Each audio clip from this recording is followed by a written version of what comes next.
All right, guys. First up, we have fake crypto wallet in App Store for 4 years drained $120,000 in stacks.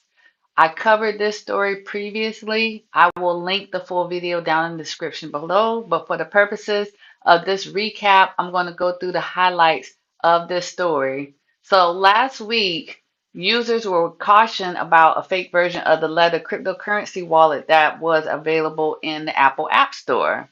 The counterfeit app operates as a wallet drainer aiming to deceive users into disclosing their secret passphrases, which led to the theft of digital assets, including cryptocurrency and NFTs. The instances of wallet drainers or crypto drainers have become more prevalent. Now, criminals have employed various tactics like hacking social media accounts or promoting deceptive ads to direct users to malicious platforms.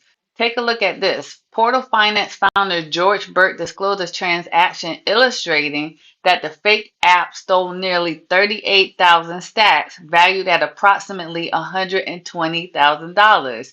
Now, a warning was issued to the stats community to beware of the scam. The fake app possessed a high rating and featured fabricated reviews, complicating the difference between the counterfeit and the authentic version of the app that is actually available on Ledger.io or the Chrome Web Store by Google.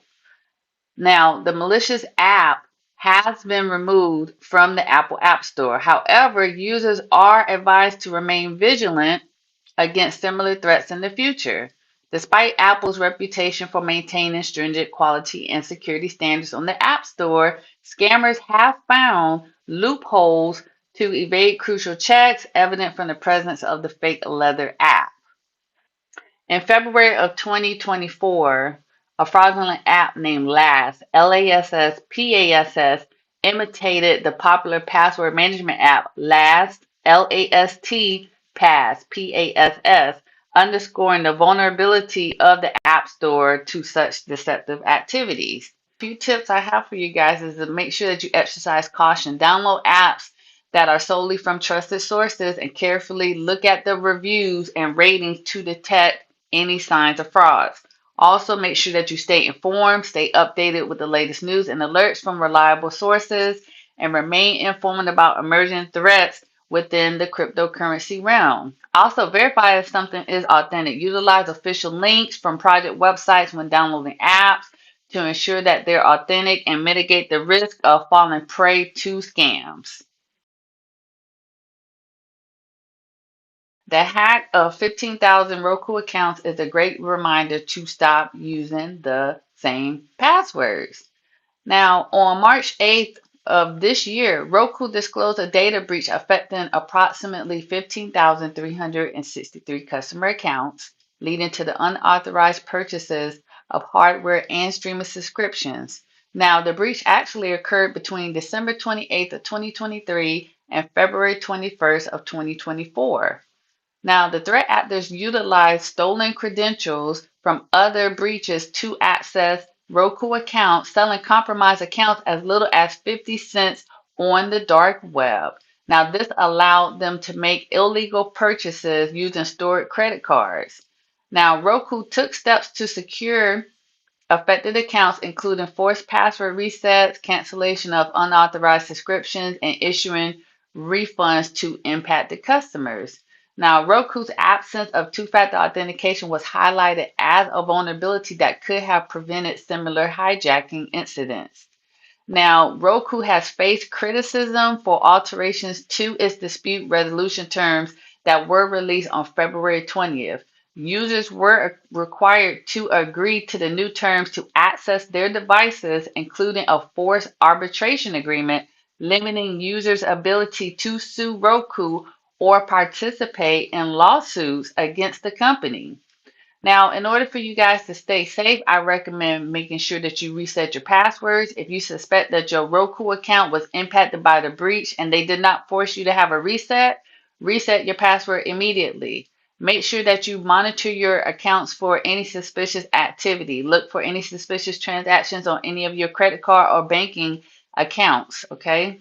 Also, when it comes to these terms and conditions that they display on these screens or even anywhere else, anybody that's telling you about terms and conditions, make sure that you exercise caution before agreeing to new terms and conditions. Ensure that you understand the implications, particularly regarding your rights, privacy, and finances. Consider seeking clarification if needed to avoid agreeing to the terms that may not be in your best interest.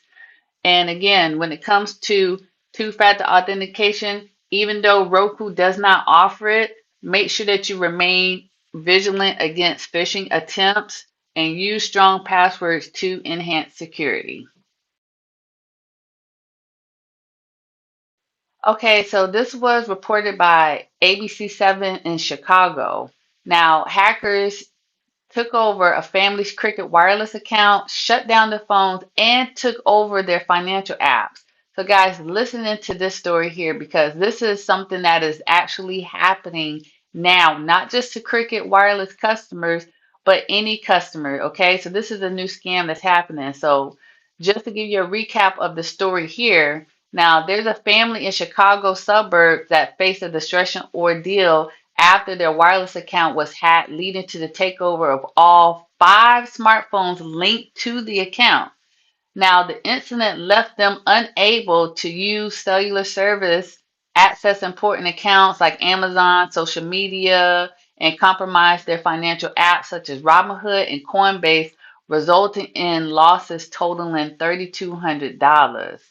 Now, the scammers even gained access to personal information stored on their phones, including garage codes. Despite the efforts to seek help from the cell phone carrier, Cricket Wireless, they felt let down by the response. Cricket Wireless attributed the incident to a SIM swap scam where criminals obtained personal information to access a customer's phone account. The family expressed frustration and emotional distress over the situation, highlighting the toll it took on their lives. Experts advise changing PINs regularly and avoiding using easily guessable information for security. Now, the family is working with Coinbase to regain access to their accounts, but the status of their investments remain uncertain. This is an eSIM swapping scam. So electronic SIM swapping scam. Now, cyber criminals have found a way to steal phone numbers by transferring them to a new eSIM card, a digital SIM that's stored on the phone's chip. So eSIMs are like digital SIM cards stored in the phone's chip. They perform the same functions as a physical SIM card, but they can be remotely programmed, activated, and also deactivated. Now, users can add eSIMs to their devices by scanning a QR code from the service provider. Smartphone makers are increasingly adopting eSIMs because it eliminates the need to have a physical SIM card slot and enables cellular connectivity to small devices like wearables. Okay. Now, SIM swappers, including those in Russia and globally, are exploiting the shift to eSIMs to hijack phone numbers and gain unauthorized access to people's bank accounts. Now, instead of relying on social engineering or insider help at mobile carriers, attackers now breach users' accounts with stolen credentials, okay, and they use them to port the victim's number to a new device using eSIM.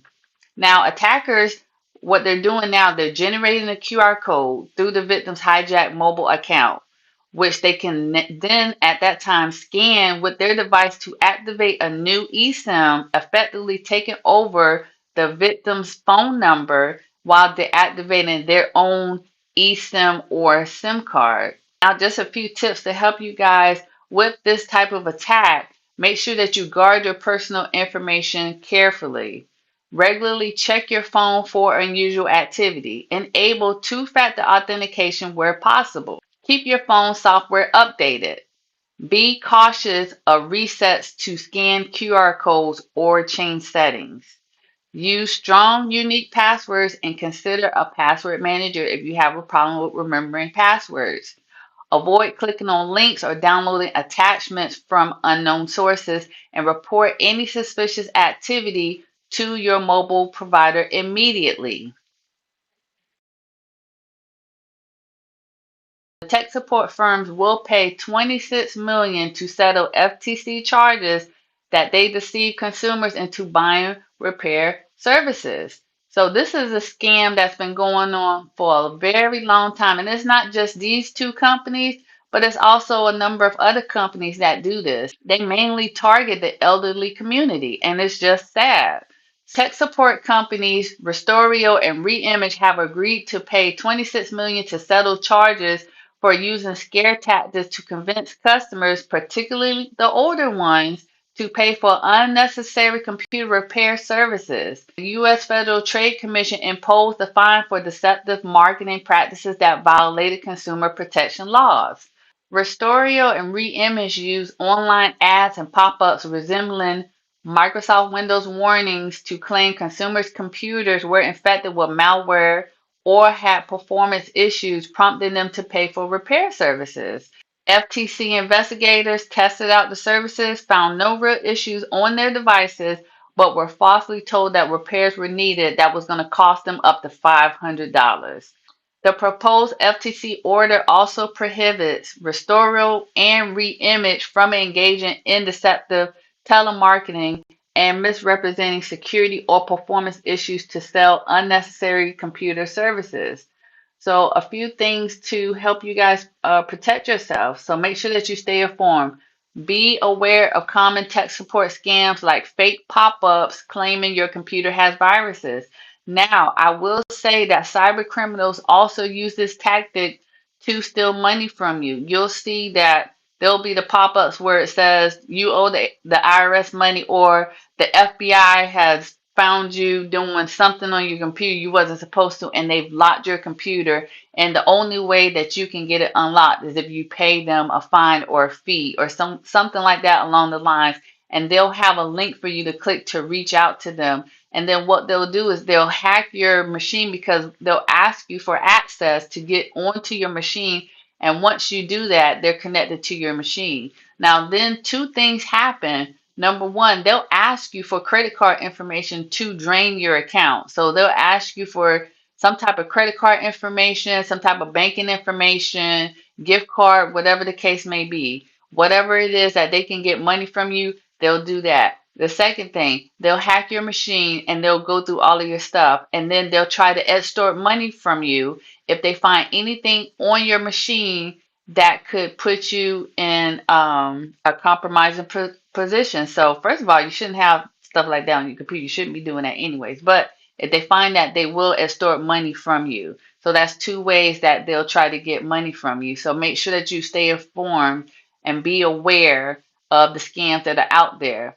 If you see a warning message pop up on your screen, don't panic and don't click it immediately. Just take a moment, stay calm, and assess what it's saying to you and assess the situation. Also, make sure you verify the claim. If you're unsure about the warning, seek help from a trusted source like a local tech support service or a knowledgeable friend or family member. Make sure that you're skeptical. Question everything. Even if there's something that's unexpected request for payments or remote access to your computer, especially if they claim that the urgent fixes are needed, make sure that you be skeptical and question it. Make sure that you also report the scam. If you encounter a scam, report it to the FTC or your country's Consumer Protection Agency to prevent others from also falling victim. By staying cautious and informed, you can protect yourself from falling prey to the tech support scams. Right, guys, that's it for the Cyber Pulse. I will see you in the next video. Make sure you guys stay safe. Bye.